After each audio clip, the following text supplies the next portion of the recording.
এরকম বৃষ্টি ফিষ্টি ওয়েদারে একটু কহি হলে কেমন হয়।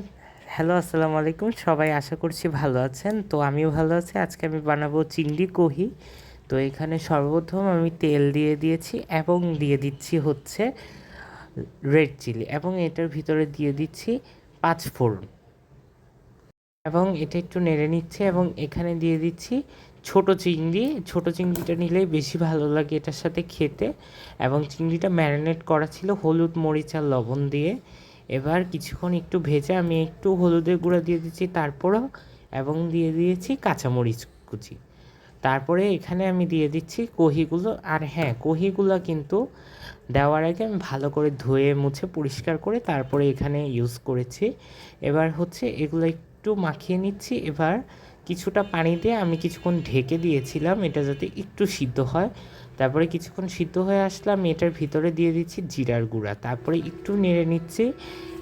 এরকম গলে আসা পর্যন্ত একটু ওয়েট করতে হবে, তাহলে আমাদের রেডি টেস্টি টেস্টি চিংড়ি কহি। সবাই ভালো থাকবেন, বাই।